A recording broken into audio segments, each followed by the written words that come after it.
So it seems like this is the topic to be, at least for a little while. And I couldn't be happier, right? This is a very impactful topic, and it is something that I do think is worth discussing and having a dialogue on, right? The Living Legend system, non-rotation versus that of a classical TCG where sets rotate in and out.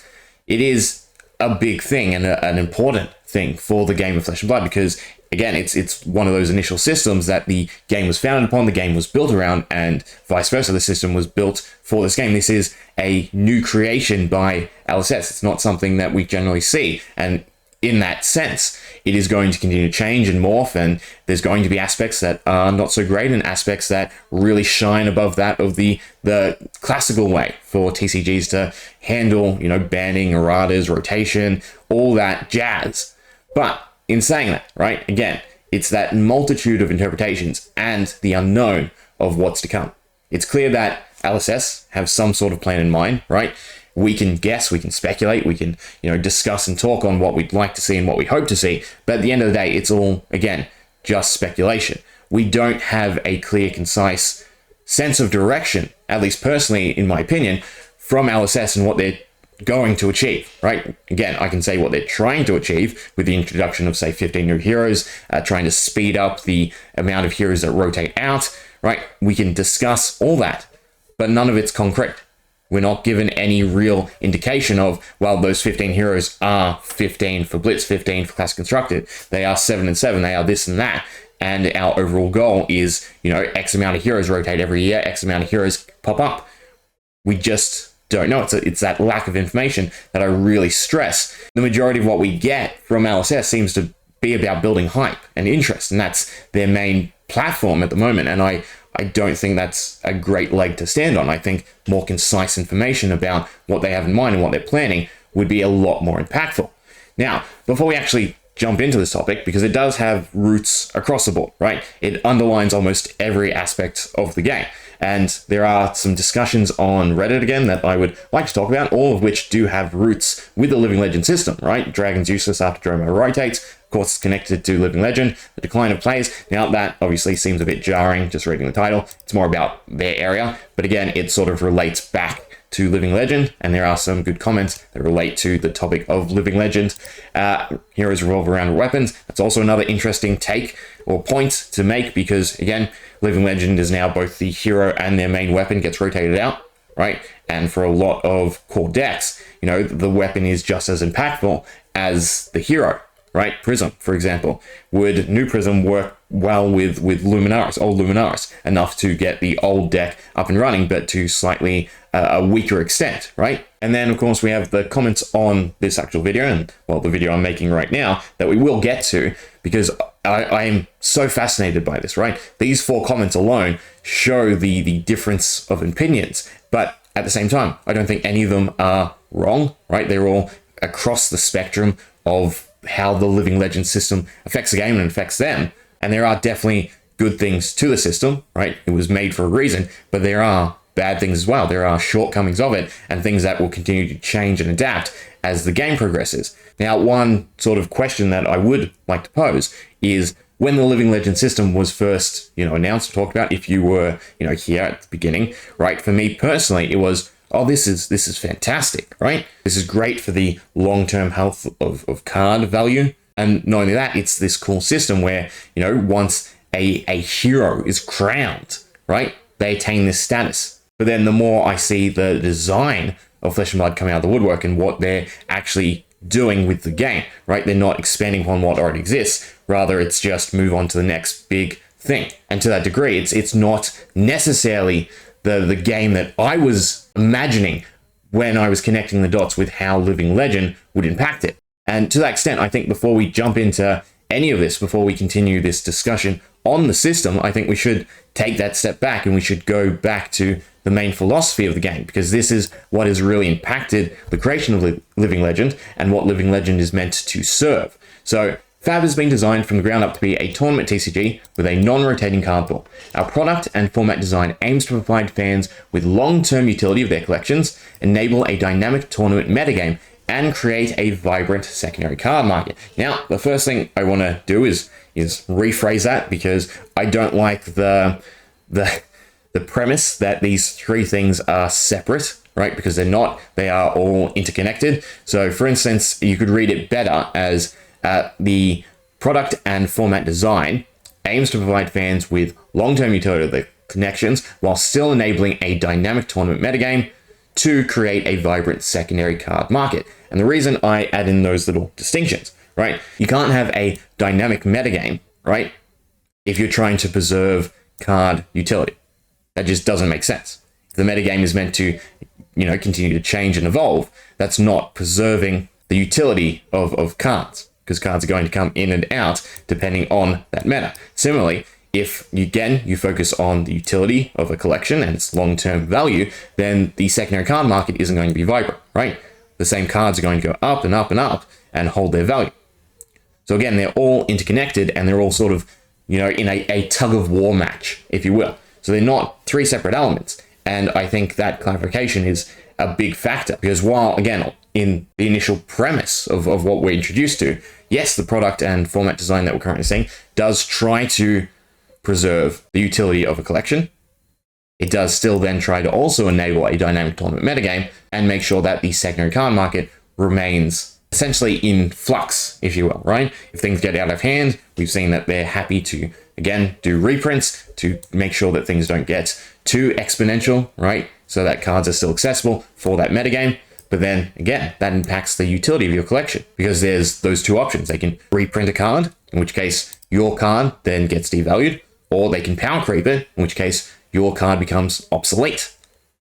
And there is no situation whatsoever where all three of these elements can be focused on, because again, they are in that tug of war match with one another. Now, growing from this and what we've seen in the case of Living Legend is the actual Living Legend format. That is meant to serve as this long-term utility, right? So cards LL, the main meta game gets changed and still remains dynamic, but the cards that serve their purpose there now have a newfound purpose in the Living Legend format.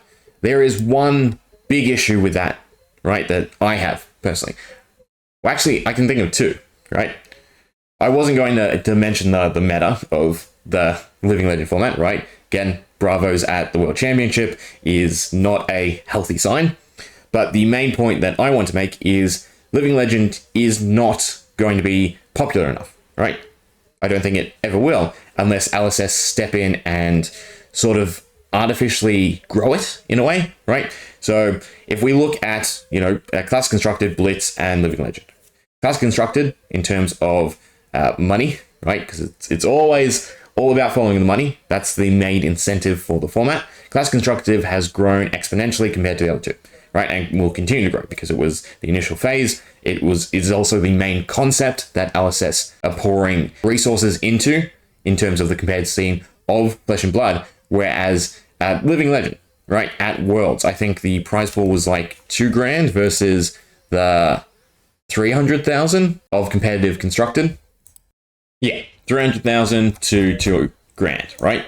So that is not going to incentivize people to play, right? It might, they might pick it up as, a side event, as a hobby, but again, it's not to the extent of Class Constructed. And unless it gets to that point, Living Legend will never fulfill that role of maintaining card utility. Because again, what's the point of, learning all these competitive formats, right? Participating in all these formats, if I'm incentivized to such a larger degree just to focus on Class Constructed and hone the skills for Class Constructed. And then the other aspect to think about when it comes to the Living Legend system, right? What we're seeing from current design is a deck sort of only has one main archetype, right? And even if it has something else, the majority of the time, the new hero that comes to replace it is its own thing, right? So the A-list deck for that hero and then the B-list deck, right? They both get removed when a hero hits Living Legend, right? It's not just the cards in the deck that was meta-defining that now becomes restricted. It is any variation of any deck that revolves around that hero. And that is a lot of cards in actuality to hit. Now, of course, there are crossover. Of course, there are cards you can utilize across different heroes. But in the case of something like Elemental Guardian, all those cards at the current point in time are in limbo. And I doubt we'll get something in heavy hitters, right? Personally, I thought Dust Till Dawn was the perfect time. Oldhim was in a lot of the art, right? Just sneak it in the expansion slot, done. In fact, for any of the heroes, they could easily just sneak one in the expansion slot if they are just meant to, take over the mantle. Yes, perform something different, but just take over the mantle so that those cards can re-enter play and have their utility back. Wouldn't it just be simple to print a hero into the expansion slot?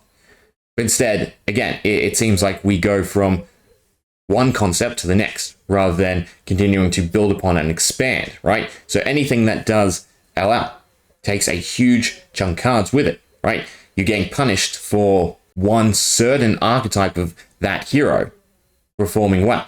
And while it does, again, achieve this dynamic metagame, right? The better a hero performs, the quicker it will leave. It also does take a lot of other cards with it, and also a lot of other possibilities. There was that comment that we read in the last video, right? About how the reprints of X heroes don't serve the same roles as the heroes that have hit Living Legend. So again, that takes all the cards that fulfilled that purpose for those heroes that are now gone with them, right? They don't work as well as they did in the new version of X hero. So their utility goes way, way down. At the same time, right? You can't just create a carbon copy of any hero because then you wouldn't have a dynamic tournament, right? As soon as it reprinted, the same decks would pop up. Unless, of course, you then power creep. But power creeping in itself has very adverse effects on the secondary card market. So I can understand, again, the rationale for going down this creative route, right? Of trying to always have these different branches sprouting up. But it all just circles back to how seemingly unrealistic this philosophy is. If you're going to try and strive for these three concepts, it will never work because, again, these concepts are in opposition with one another. If you maintain all the utility of cards, right, you can't have a dynamic metagame. If you want a vibrant secondary card market, then things have to be constantly changing so that cards constantly change hands. And altogether, while there are, again, those aspects that are meant to serve this purpose, at least from what we can see, they're not fleshed out enough, and we don't know how long it's going to take to do just that, right? Going back to the Living Legend, had it the prize been, 10 grand, 20 grand, right, as a way to kick it off, because this was the first major event. Now, the prison statue, sure, is fantastic, right? It's kind of funny that Bravo players were all playing for Prism, but anyway, it's cool, but it's not what Class Constructed has come to, right? Class Constructed is now to the point where people can do that as their job, right? The person who won Worlds has earned enough for a year, easily. And unless you get those other formats to that same level, then card utility revolves majority around Class Constructed, which then goes back to, again, that dynamic tournament metagame, where once a hero goes and it pulls all these different possible decks with it, the utility goes way down. And if you don't do that, then you won't have a vibrant secondary card market. Now, I'm not trying to say the Living Legend system is bad. Conceptually, I still like it more than rotation. But I do have problems with its execution. And the majority of problems I have with its execution could be easily solved by knowing what the plan is. I feel like we're at the point in the relationship with LSS where the past 4 or 5 years have been great. 4 years, right? 4. But now we want, well, what's your 5-year plan, right? We need to know that 5-year plan because we're just not sure. And there are a multitude of ways that this can go. I understand the concept of, well, now they need a better incentive to sell sets because rotation handles that for the majority of TCGs, right? Sets rotate out. Your incentive to buy the new sets is, well, you have to buy the new sets because they're what's legal. So the only way to recapture that type of incentive is to create cards and heroes and decks where you need the majority of cards from the new sets, right? If it was just find the hero, use the old deck, then all you're going to do is buy the hero. And that's going to cost you, what, barely $1 for most of the time? So I can also understand then their aspect of making heroes, adult heroes, stupidly majestics and hard to pull, or harder to pull, I should say. But again, there's so many things we can speculate on and, we will talk about in regards to this topic. But at the end of the day, I keep saying it, and I sound like a broken record, We need more concise information from LSS. We need to know what the plan is. We understand that the Living Legend system isn't complete. It will take time to work out and polish off, but that doesn't mean you can't give us a little bit more information. Either way, it's definitely going to be an interesting topic to explore, right? I do want to look at it from all angles. I think just having this dialogue about it is more important. And even with this concept, right? I can be completely wrong, and that's fine. It's this dialogue that I think is really impactful, because again, LSS feels like the company where what we do in the community does have an impact. So I think everything, regardless of how small or big an issue is worth discussing, so that to some degree it does get to where it needs to go to actually have an actual impact. There are pros and there are cons to the Living Legend system. Again, these comments, the main two to go over, right, probably Breakays and Riddlers. They're definitely the two polar ends. And at the same time, reading through both of them, I don't think either is wrong. Both have valid points. And it's not that a middle ground needs to be approached. It's that we're dealing with this new system, this new creation that even LSS haven't completely figured out. But because of how integral it is to Flesh and Blood, because of the purpose it was meant to serve and it is serving, again, I think that information element should be a bit more concise. 15 Heroes is, again, an exciting bit of information. And we can, once again, speculate on what that means and what they're trying to do.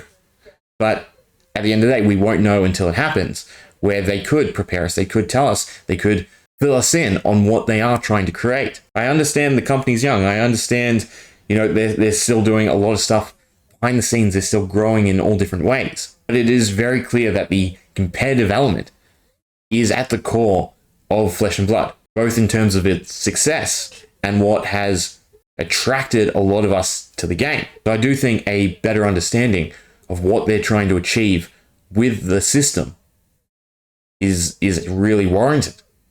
Anyway, that will do for today, right? So think of this as sort of like the background, just conceptualizing a few ideas, and then we'll dive into a few more points, especially the comments, and then some of these other Reddit posts, right? And how they sort of connect to Living Legend. And we'll try to pick apart its pros and cons a little bit more. Anyway, hope you enjoyed. See ya.